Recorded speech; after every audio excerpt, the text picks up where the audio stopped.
achievement for accomplishing something impressive in a game is a genuinely great feeling. However, sometimes the challenge you need to overcome for a sweet dose of dopamine borders on impossible, yet the developers expected you to complete it anyway. For this reason, most of the achievements I'm going to be talking about probably haunt your list of accomplishments, forever reminding you you'll never get 100% completion on your favorite game. On the other hand, if you manage to get one of these, you better report down to that comment section. I'm Jess from WhatCulture, and here are 10 achievements awarded for doing the impossible.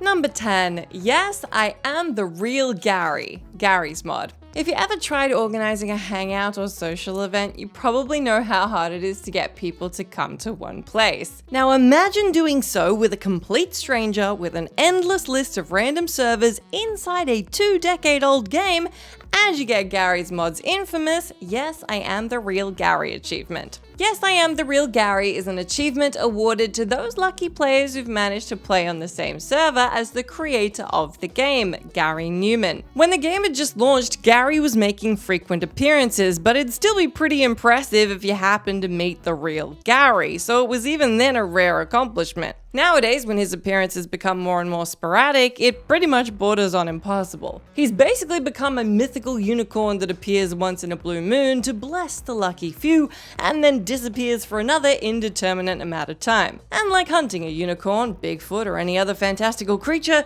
the only thing you're likely to find searching after it is a crushing and resounding sense of disappointment. Number 9. XXL Fight Night Round 4.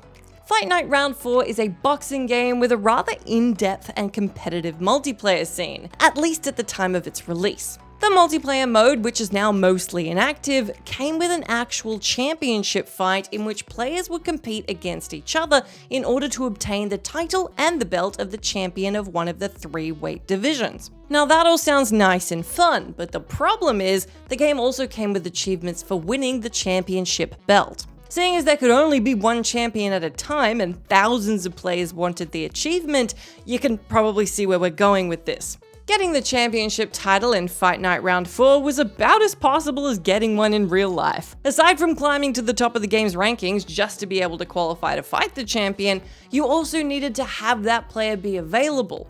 So unless you knew them personally or they were constantly online, even setting up a match with them was up to chance. All this, and we're not even talking about winning the fight. That's how badly the odds are stacked against you.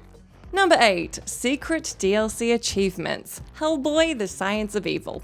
Sometimes game developers can overestimate the potential success of their product, and in the case of Hellboy, the Science of Evil, this kind of optimistic prognosis has led to the creation of achievements no one will ever be able to get. The 2008 Hellboy game features a number of secret achievements that can't be unlocked even after the player has reached 100% completion. Why? Because the achievements are connected to the game's DLC, which has never actually been released. Though the developers were planning on making extra content for the game, its poor performance, lack of popularity, and less than average reviews forced the company to scrap all projects related to the game and then abandon it altogether. What the players were left with in the aftermath of this decision was a painfully incomplete list of achievements that would forever haunt their profile page. The worst part is that because the achievements are secret, you can't even tell what exactly you would have had to do in order to get them. Actually, I mean, it's probably for the best. The less you have to think about this cursed title is probably the better. Number 7. Hammered, Divinity Original Sin 2.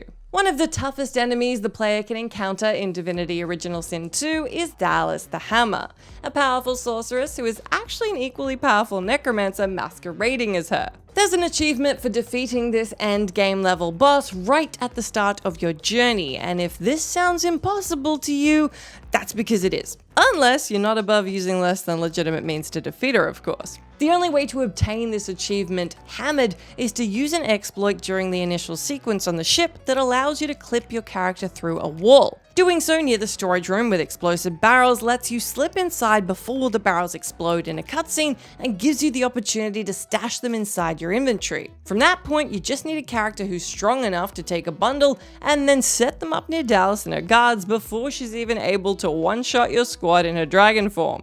And sure, it's definitely dirty to defeat the undefeated with a row of glitched powder barrels, but in war and achievement hunting, all is fair. Number 6. World Champion, Tom Clancy's Ghost Recon Advanced Warfighter. Tom Clancy's Ghost Recon Advanced Warfighter offers a unique challenge in that its achievement, World Champion, requires the player to climb up to the top of its scoreboards in a global ranking system. As if becoming number 1 in a match wasn't hard enough, if you want to get every single achievement in the game, you have to defeat every single other player worldwide. This is obviously no simple task, as even nowadays with the game's servers being downgraded by Ubi a while ago, you'll have to beat immense odds in order to even find your name in the top 10. You're obviously not the only person eyeing that number 1 spot, and your competition, on top of being numerous, is a determined and fierce group composed of the best players the game has to offer. Of course, this achievement isn't meant to be accessible to every player, but considering how many people enjoy completing their achievement scores for every title, putting a challenge like that as a requirement is a bit of a Tom Clancy's advanced sadism on the part of the game's developers. Number 5. Number 1. Quake 4. Quake, similar to Tom Clancy's Ghost Recon, features an achievement for becoming the number 1 player in the world on its all game types leaderboard. Just as is the case with the previous World Champion achievement, this one is basically impossible to get. But what makes Quake's version a little bit more interesting is that this hasn't stopped players from coming up with strategies on how to obtain it. Several forums and Reddit posts regarding Quake's multiplayer have actually devised tactics for how you can climb the top of the leaderboard and become number 1. From setting up elaborate score point farms to having your friends sabotage their own scoring to boost your own, Quake fans are unrelenting and determined even in the face of a once-in-a-lifetime achievement like this. Unfortunately, all of these strategies still won't guarantee you'll get the achievement, as you're probably not the only person using them, and even after you've used them to climb to the top 10, you still gotta take out the remaining 9 contenders. You have to appreciate people's dedication though, if only to ensure that the hours they poured into farming points haven't gone to complete waste. Number 4. Unachievable, the Stanley Parable. Anyone who's played the Stanley Parable knows just how much it loves to mess with common gaming tropes. Its ability to flip even the most well-established video game mechanics on their heads doesn't just end with its gameplay though. It also extends to its achievements, as is the case with this one specific achievement called Unachievable.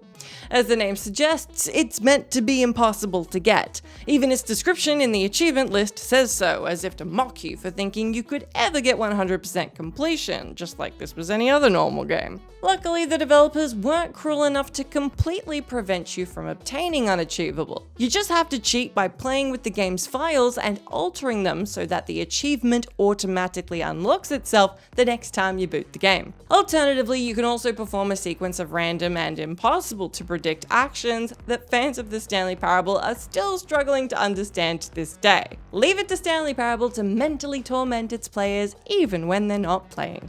Number 3. Emperor, Elder Scrolls Online. Elder Scrolls Online's war for the Cyrodiilic throne is possibly one of the most chaotic, overpopulated, and time-consuming competitive modes you can experience in an MMORPG. It's a huge server-wide clash between the 3 warring factions in the game that involves hundreds of players at a time. The chance of your faction of choice becoming the dominant force in the region is a matter of collective effort, time investment, and tons of luck. However, if this already doesn't sound hard enough, ESO features a special achievement for accomplishing this and being crowned Cyrodiil's new emperor for being the best of the best. Simply called Emperor, the achievement is obtained once your faction takes all provinces of Cyrodiil from the other factions, then holds them long enough to elect an emperor from among its soldiers. Since there can only be one, and it's always the highest ranking player of the victorious faction, the chance of you becoming one is astronomically low. After all, it might take dozens of hours before you'll even see the war in Cyrodiil come to an end, and it'll usually be on the losing side of the conflict. Number 2. Realm First, Level 80, World of Warcraft. Getting to the max level in World of Warcraft is a great and daring task. It takes a ridiculous amount of time and grinding, as well as plenty of dungeon raids that will help you get the final couple of levels faster once the rest of the world has little left to offer. Becoming level 80 is an achievement of its own, and yet, for some reason, the game's developers decided to push it even further and turn it into a server-wide race with its Realm First line of achievements. The achievements are awarded to those of the few most dedicated players who hit the level cap on their character faster than anyone else on the server. As you can probably tell, the nature of the challenge means only one person on the server can actually get it. After the number 1 spot has been claimed, you either have to concede defeat and live with the knowledge that your achievement list will never be full, or try your luck on another server. Either way, be glad that World of Warcraft doesn't include an achievement for its World First competition as well. Number 1. Greatest Rayman Ever, Rayman Raving Rabbids. The 2009 party game Rayman Raving Rabbids is as broken things go. It has broken controls, broken minigames, and most importantly, broken achievements. If the other 2 mismanaged features weren't enough to deter you from trying this game out, its hardest achievement, the greatest Rayman ever, in all caps, certainly will. The achievement is awarded to players who can reach a high score of over 183,000 in the game's score mode, but there's a twist. The score counter can never go that high. Yes, even if you manage to complete all the minigames in the game with a perfect score, your counter will be capped at around 170,000 points, making it impossible to ever obtain this achievement. It's not known whether this was an oversight on the developer side or a bug with the scoring system, but whatever the case may be, it's clear there wasn't a lot of thought put into the Rabbids achievement system. To be fair though, you could probably say the same about the rest of the game.